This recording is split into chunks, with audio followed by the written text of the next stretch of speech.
Hello YouTube and Happy New Year. Firstly, hope everyone had a fantastic Christmas break. It seems like it's only, the 9th of January when I record this, but it just seems like such a long time ago now. Hope everyone had a fantastic time with family, friends and loved ones. And here's to a prosperous new year. So cheers, all the best, and let's get cracking. I'm going to start with a couple of quick obligatory Christmas gifts that are gaming related. First, a very silly one as a stocking filler from my wife, PlayStation pasta. Because, you know, why not?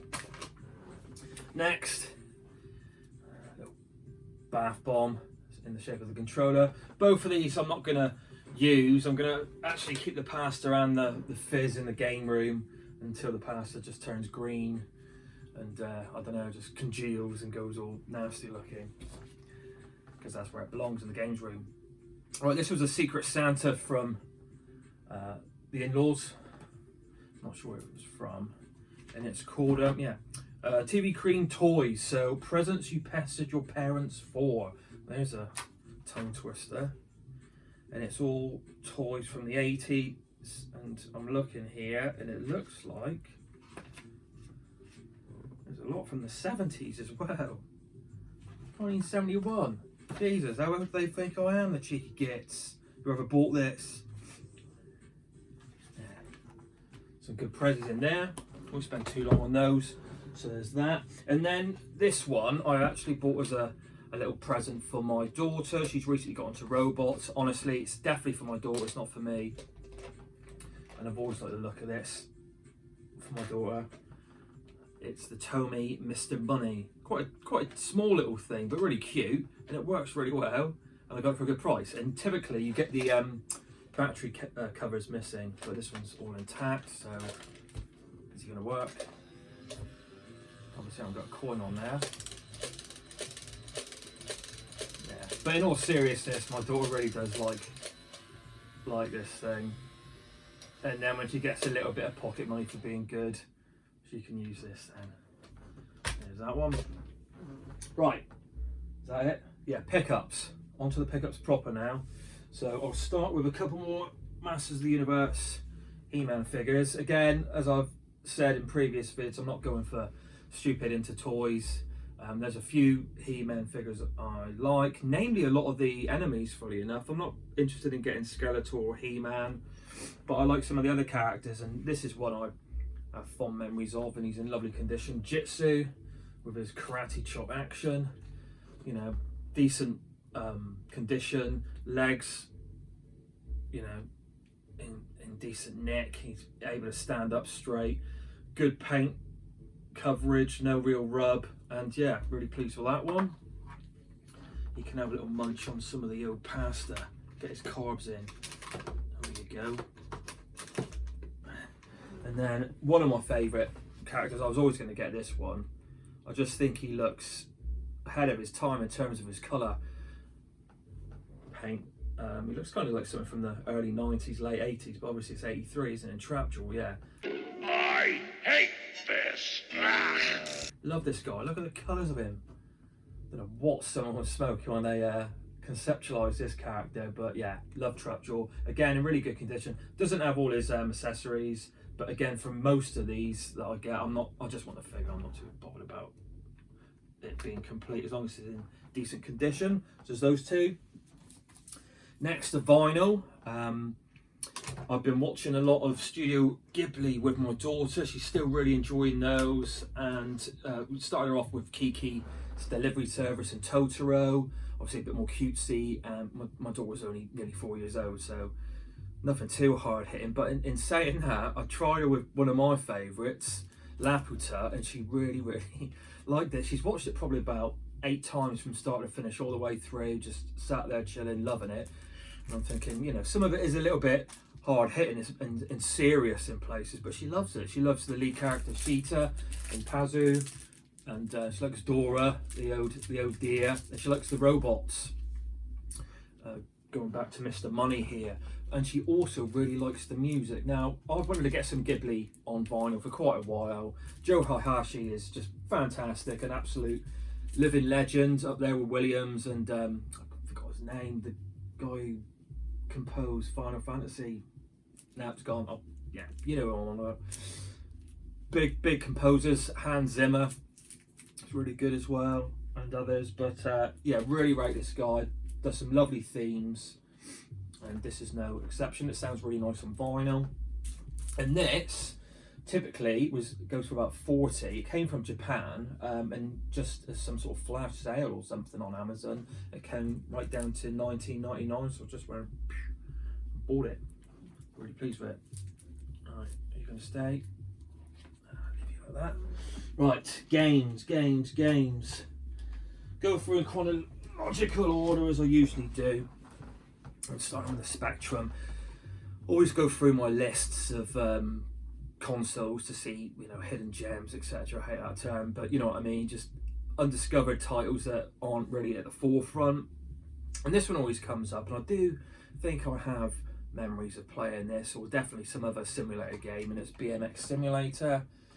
It works. I played it, and it's bloody difficult. I could barely get one lap around the track without falling off. But yeah, you know, it's well done. It's well coded. It's just bloody difficult to control, especially with keys. I use the keys. Maybe the joystick's better. I might give that a go. But yeah, it hasn't aged particularly well. This one, I don't think. There's that one. Probably after about another maybe 10 Speccy games I've got my eyes on. So that collection, he says, is coming to a close. Right, onto the PlayStation 2. Only one game, and I can't remember who I saw pick this up. Was it? Might have been James. Import retro games. 1945. It's not Strikers, is it? No, 1945 1 and 2, the arcade games. Where there? Yeah, it's got that down the bottom, the G rather than the PG. I think it's a sticker, so it might be, that's Australia, isn't it? Maybe. But anyway, plays. I need to put more time into it. I really like the 1940s series. So 42, I always remember playing on the arcade. I got that on the Speccy as well, and I've got Strikers on the original PlayStation. Yeah. So yeah, nice little shooter there. Loads of oh no, I won't do Xbox yet. I've got 2 accessories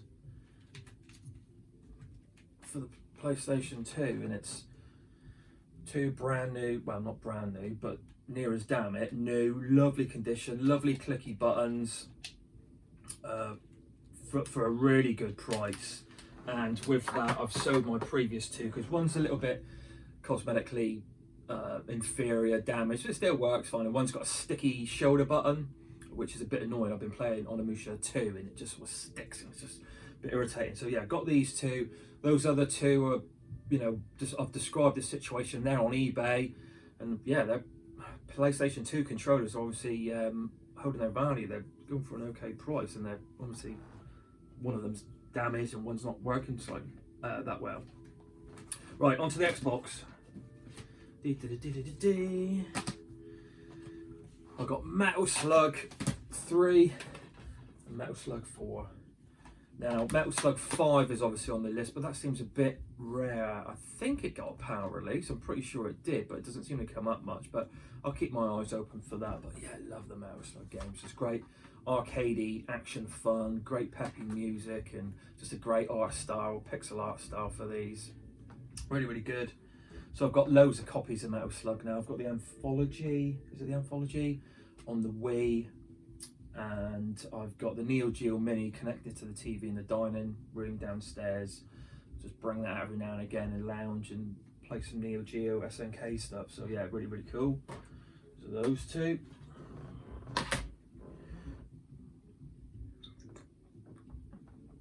Oh, lovely.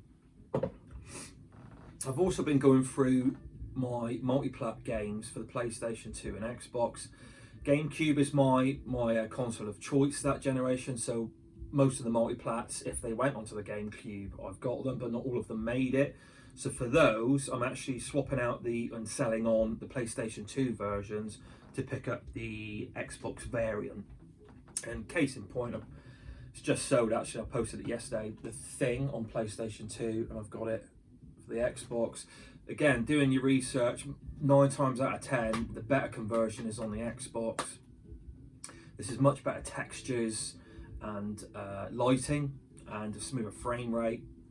And for me personally as well, my setup actually looks much better with the Xbox and the Cube actually compared to the PlayStation 2. I've got an enhancer, but it's not it doesn't scale the image up, so it's almost like it crops the screen as the smallest screen within my plasma TV here, but it still looks clean. But the Xbox is better. So that one, this was a couple CX, was it? Was that CX? No, this was CX. Love these compilations. This sort of golden era of arcades. 20 classics on there: Joust, Paperboy, Smash TV, Tubin, Defender, Rampage, Robotron, Clack, Splat, Spy Hunter, Marble Madness. Plenty there. Good bang for your buck and just cheap as chips, the compilation.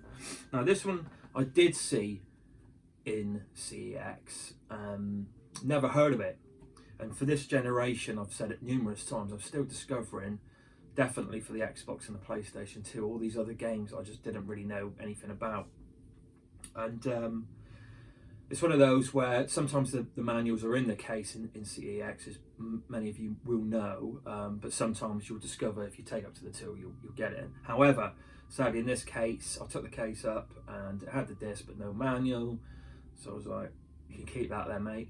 But the guy I was speaking to there actually knew this game. Sorry. It's a Ghostmaster, the Gravenville Chronicles. Yeah, the guy I was speaking to said he's got so much nostalgia for this game, him and his mates play, and he says really, really good fun. He was describing it. Basically, play as the Ghostmaster in charge of these ghosts, and yeah, you haunt numerous dwellings, or a dwelling, and like loads of teens and 20-somethings turn up, and the idea is to scare them to death. And it just sounded like a different take on the genre where you're actually playing as the kind of baddies. Yeah, really like the sound of it. Sounds like good fun, scaring the shit out of yeah, those are teens. Riff Raff. This one I heard about from someone. Where did I get it? I can't remember where I got it, so I'm not even going to say. But it was an only on Xbox title, and it's a strategy tactical hack and slash fighting game, and you pick your leader, pick your army, and then just go into battle and cause havoc. And it's got very favourable reviews, and I've not heard of this one. Kingdom Under Fire Heroes. So there's that one to check out.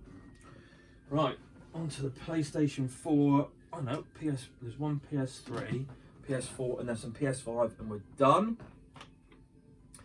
I've probably got about 4 more maybe that I'm interested in for the PS3. Again, at the moment, still discovering some of those games, but I'm really happy with my PlayStation 3 collection. This one's been on the list for a while. I've nabbed this for a really good price. Katamari Forever. Really like the look of this. I know it's come out on numerous platforms, but I kind of like the idea of this one on the HD system. Really colourful and poppy visuals, and it's supposed to be really good. Again, got it for a good price, all complete. Really pleased to finally get that one. Right, next on with PlayStation 4. Eddie Rollercourse mentioned this one. I hadn't heard of it, or maybe I'd seen the cover before, didn't know anything about it. It's Lumo, and this is like a puzzle platformer game. I guess you use light in it, as it would suggest. It's kind of like an isometric room view, and then just to sort of navigate yourself out of that particular room, I believe. But yeah, it looks interesting, and I don't mind a puzzle platformer game. This one I've had my eye on for a while. Looks really good, like a slightly different spin on the RPG formula. Almost got what's the Nintendo farming game, Harvest Moon mechanics in it, I believe. You go and get equipment, items, what's the word I'm looking for? Just like goods, vegetables, rice, seeds, I don't know, to plant in your village, and then you go and kick baddies' asses, I believe. And a Sakuna of Rice and Ruin. And this has got a gorgeous art style, really, really lush, pseudo 3D, 2.5D graphics, I believe. It's really, really nice. So that one will be nearing the top of my list actually to play on PlayStation 4. Picked this one up from Amazon, and it came down to something like 12 quid, so got that one straight away. And it's Pocky and Rocky Shrined.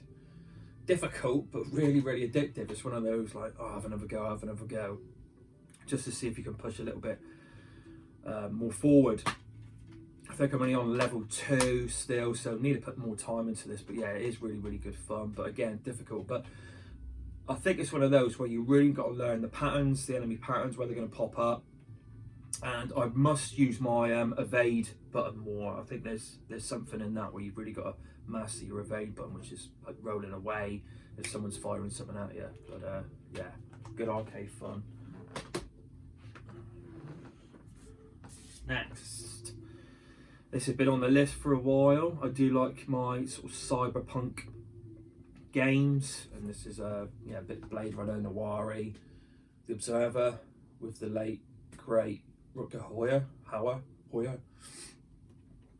It's got like art manual there. I think it's got a digital soundtrack in there. Box is a little bit battered, but don't really care about that. And you get the free PS5 upgrade as well, so just smooth things out, quicker loading times, I'm sure. Maybe a bit of ray tracing if I'm lucky. Who knows? But yeah, this looks like a really good sort of bit of fun. I think it's like a first-person detective, kind of a walkie simulator with puzzles and things. But I love the setting, right up my street.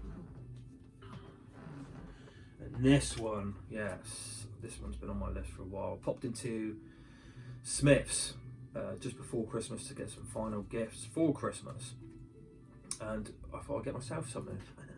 An early Christmas present is Tunic. And funny enough, this was the last one. I was in and out whether to get it, but when I took it up to the counter, because you take the sort of like an empty stock case up to the desk, and then they go and give you the game proper. And it was the last one there, and it comes with a lovely little package, really, with stickers, map, art book, digital soundtrack again, and yeah, it's a lovely little package. And I think I paid about 16 for this. Really, really pleased. This is near the top of my list to play, definitely, probably more so than Sakuna.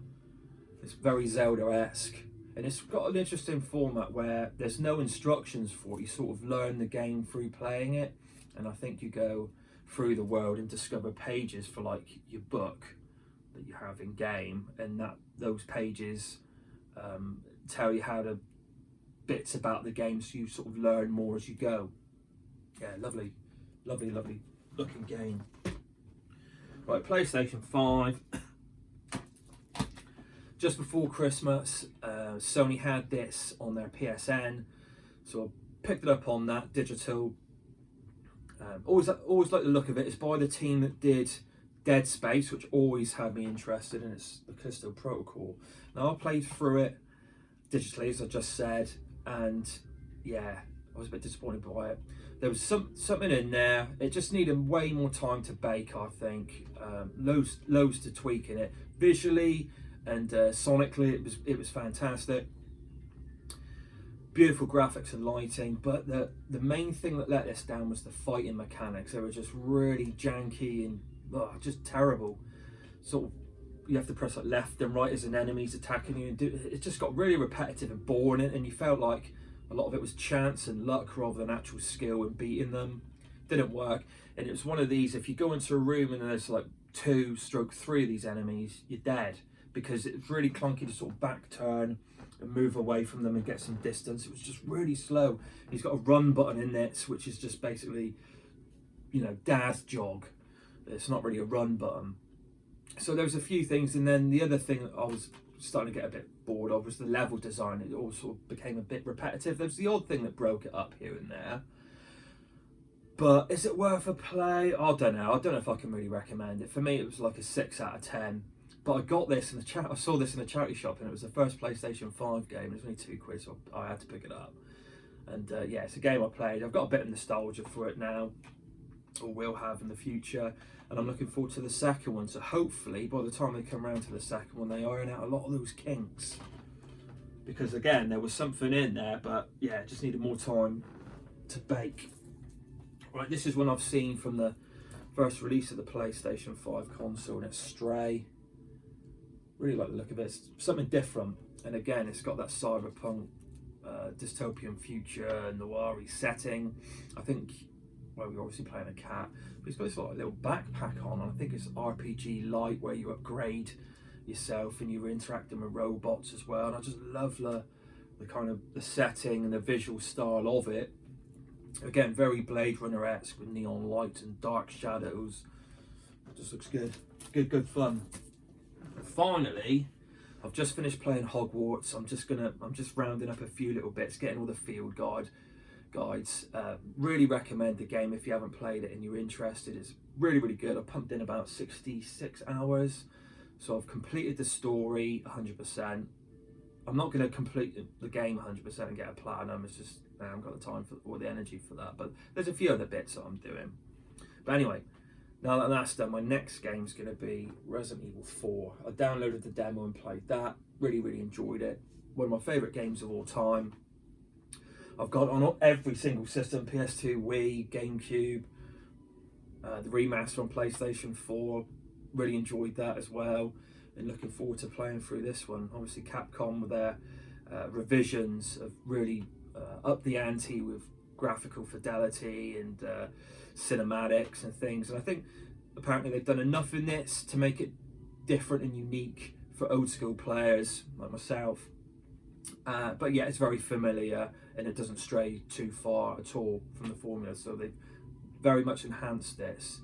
Really looking forward to this. And this is definitely going to be one where wife and the kiddie go bed, down in the lounge, headphones on, lights off, and just shit myself basically playing this. Get nice and tense and scared. Brilliant. Right, that is it. Again, I got this video out much later than I expected and wanted to. I did plan on getting this vid out and maybe another one, which I have actually filmed over the Christmas holiday. But I haven't got it out yet. It's just time, isn't it? It's just not enough hours in the day. It's one of those, I had a list of things that I wanted to do, selfish things as well, like go through my film list and bits and bobs like that, and it just never came to fruition. It was just, yeah, but it was all about my little girl. She had a fantastic time, and yeah, just time just goes. But it was a great time anyway. Just wish I could have done more. But anyway, enough rambling.